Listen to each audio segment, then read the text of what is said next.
Hello, Pastelin. In case you can't tell, my voice is a little bit messed up at the moment, and let me tell you why that's the case.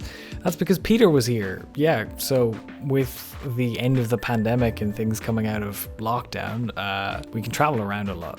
It's great. Like, again, back in April, I took a trip back to Ireland because I can, and Peter took an impromptu visit to see me because why not? The reason he came over here kind of started initially as a conversation about the cycling infrastructure in the Netherlands because I fucking love it here. Oh, it's so good. And cycling in this country is just such a wildly different experience to Ireland. In Ireland, it's like you have to focus and it's something you have to dedicate yourself to do. Whereas over here, it's just the default. Like, you have to make an active decision to walk somewhere as opposed to cycling somewhere. It's wonderful. It's one of my favorite things about this country, and it's why I want to live here. Well, it's at least part of the reason of why I want to live here for the rest of my life. And anyway, so Peter came over here and we cycled around. I used the public transport bicycles and that was great. It was fun. We watched a whole bunch of Taskmaster. It was wonderful. We even went to Rotterdam and it was miserable because the weather in this country is as unpredictable as it is back in Ireland. So that is the reason of why I didn't upload a video 2 days ago. But this isn't a big series. No one's holding me accountable. This project is for you and for me, and anyone else who watches it is not who I'm making these videos for. They're just there. Hello, anyone who's not me. Haha. I can look at the YouTube analytics and see that I get, on average, about 4 unique viewers.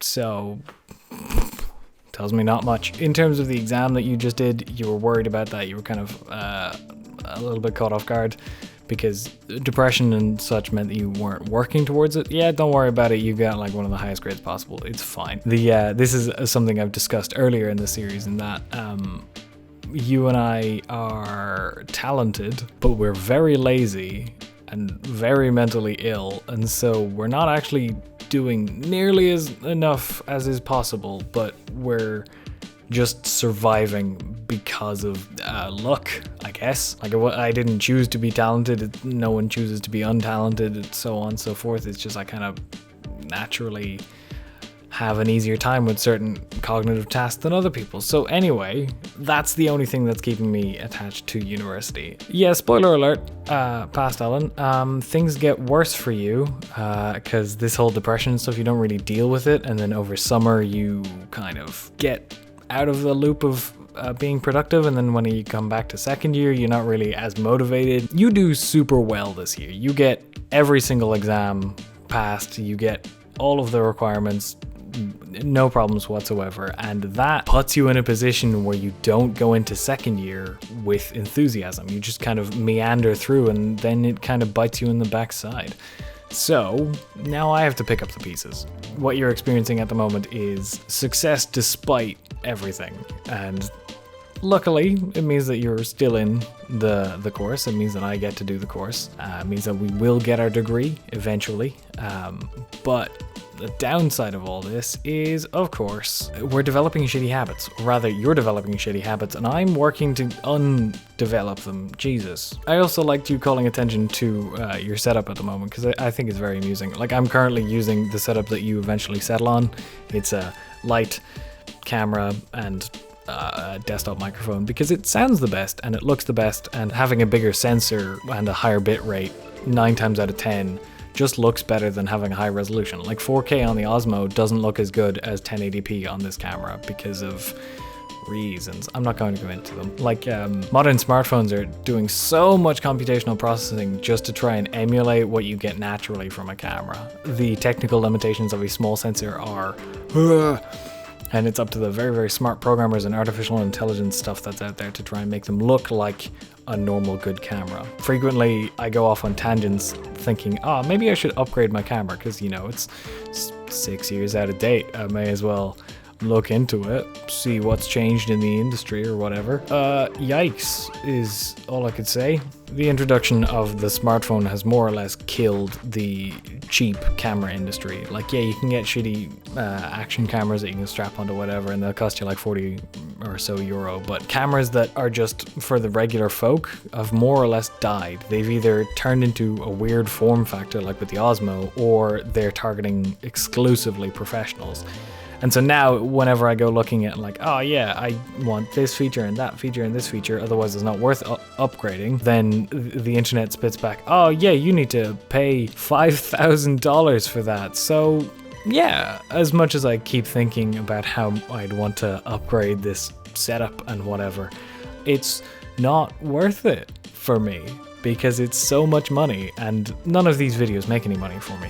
I don't want to make money. This is just for me. This is just for fun. But I can't justify spending thousands and thousands of euro on something that I just kind of do as a fun hobby. Maybe if I was doing this as my main hobby, then sure, I could maybe justify thousands, but it's not. This is just something I do on the sidelines. It's not my main focus. If anything, the things that I could justify spending money on are computer related things that would help me with uni that I could then also do other things with. There's nothing I do that's really crying out for an upgrade. Like everything is just fine and it just kind of get used to it. And like, yeah, here's you reverting back to the same setup that you were using 4 or 5 years prior, despite having the fancy new technology with us the whole time. You know, camera tech and audio tech things don't really get significantly better. Like modern technological cycles have kind of conditioned us to expect things to be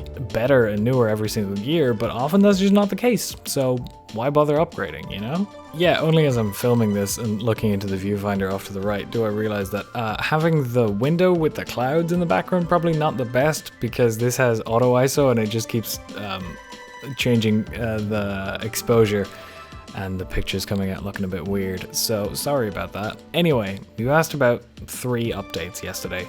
So how's my health, how's my studying, and how is my happiness?